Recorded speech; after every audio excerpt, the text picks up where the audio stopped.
ವಸ್ತುನಿಷ್ಠತೆ, ವಿಶ್ವಾಸಾರ್ಹತೆ, ನಿಖರತೆಗಾಗಿ ನೋಡ್ತಾ ಇರಿ ನ್ಯೂಸ್ ಪುತ್ತೂರು, ಜನಮನದ ಪ್ರತಿಧ್ವನಿ. ಶುಭ ಸಂಜೆ.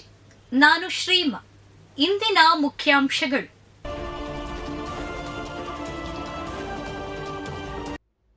ಪಿಕಪ್ ಚಾಲಕ ಲೋಕೇಶ್ ಕಲ್ಕಾರ್ ನಿಧನ. ಪುತ್ತೂರಿನ ಶಾಂತಿಗೋಡು ಗ್ರಾಮದ ಕಲ್ಕಾರ್ ನಿವಾಸಿ ಲೋಕೇಶ್ ಕಲ್ಕಾರ್ ಬುಧವಾರ ಸಂಜೆ ಸ್ವಗೃಹದಲ್ಲಿ ನಿಧನರಾಗಿದ್ದಾರೆ. ಸೀತಾರಾಮಣ್ಣ ಗೌಡ ದಂಪತಿಯ ಪುತ್ರರಾಗಿರುವ ಲೋಕೇಶ್ ಕಲ್ಕಾರ್ ಸ್ವಂತ ಪಿಕಪ್ ಹೊಂದಿದ್ದು ಚಾಲಕರಾಗಿದ್ದರು. ಇದೀಗ ತಂದೆ ತಾಯಿ ಸಹೋದರಿಯನ್ನ ಅಗಲಿದ್ದಾರೆ. ಸಂಪುಟ ಪುನಾರಚನೆ ಆಪರೇಷನ್ ಹಸ್ತ ಸಿದ್ದರಾಮಯ್ಯ ಗುರಿ. ಉಪಚುನಾವಣೆಯಲ್ಲಿ ಗೆದ್ದ ಬಳಿಕ ಬಲಿಷ್ಠರಾಗಿರುವ ಮುಖ್ಯಮಂತ್ರಿ ಸಿದ್ದರಾಮಯ್ಯ ಈಗ ಸಂಪುಟಕ್ಕೆ ಸರ್ಜರಿ ಮಾಡುವ ಉತ್ಸಾಹದಲ್ಲಿದ್ದಾರೆ. ಈ ಹಿನ್ನೆಲೆಯಲ್ಲಿ ಅವರಿಂದು ದಿಲ್ಲಿಗೆ ತೆರಳಿ ಹೈಕಮಾಂಡ್ ನಾಯಕರನ್ನ ಭೇಟಿ ಮಾಡಲಿದ್ದಾರೆ.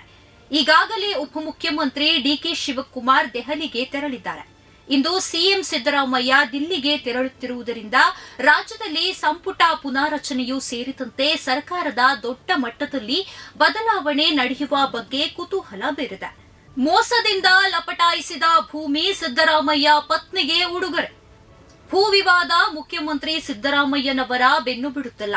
ಮುಡಾ ಹಗರಣದ ಮಧ್ಯೆ ಈಗ ಸಿದ್ದರಾಮಯ್ಯನವರ ಪತ್ನಿ ಪಾರ್ವತಮ್ಮ ಅವರ ವಿರುದ್ಧ ಮತ್ತೊಂದು ಕೇಸು ದಾಖಲಾಗಿದೆ.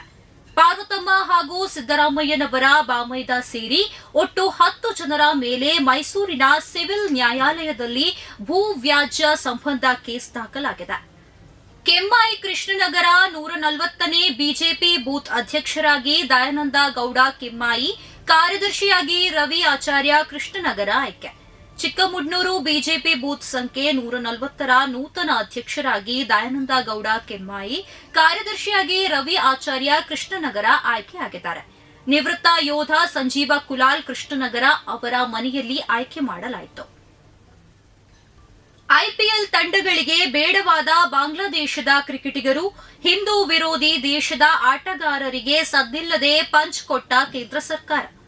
ಐಪಿಎಲ್ ತಂಡಗಳಿಗೆ ಆಟಗಾರರನ್ನ ಖರೀದಿಸುವ ಮೆಗಾ ಹರಾಜು ಪ್ರಕ್ರಿಯೆ ಜೆಡ್ಡಾದಲ್ಲಿ ನಡೆದಿದ್ದು, ಎಲ್ಲ ತಂಡಗಳು ತಮಗೆ ಬೇಕಾದ ಆಟಗಾರರನ್ನ ಕೋಟಿ ಸುರಿದು ಖರೀದಿಸಿವೆ. ಆದರೆ ಈ ನಡುವೆ ಬಾಂಗ್ಲಾದೇಶದ ಯಾವೊಬ್ಬ ಆಟಗಾರನನ್ನ ಕೂಡ ಖರೀದಿಸಿಲ್ಲ ಎಂಬ ವಿಚಾರ ಈಗ ಮುನ್ನೆಲೆಗೆ ಬಂದಿದೆ.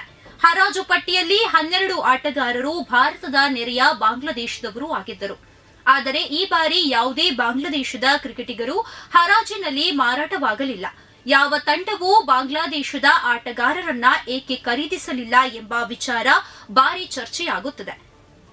ಇದು ಹಿಂದೂ ವಿರೋಧಿ ಬಾಂಗ್ಲಾದೇಶಕ್ಕೆ ಭಾರತೀಯರು ಕೊಟ್ಟ ಪಂಚ್ ಎನ್ನಲಾಗಿದೆ.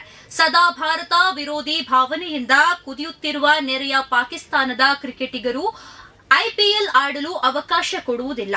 ಈಗ ಬಾಂಗ್ಲಾದೇಶದತ್ತಲೂ ಇದೇ ತಂತ್ರ ಅನುಸರಿಸಲಾಗಿದೆ. ಪ್ರತಿದಿನದ ಸುದ್ದಿಗಳಿಗಾಗಿ ನೋಡ್ತಾ ಇರಿ ನ್ಯೂಸ್ ಪುತ್ತೂರು, ಜನಮನದ ಪ್ರತಿಧ್ವನಿ. ಧನ್ಯವಾದಗಳು. ವಸ್ತುನಿಷ್ಠತೆ, ವಿಶ್ವಾಸಾರ್ಹತೆ, ನಿಖರತೆಗಾಗಿ ನೋಡ್ತಾ ಇರಿ ನ್ಯೂಸ್ ಪುತ್ತೂರು, ಜನಮನದ ಪ್ರತಿಧ್ವನಿ.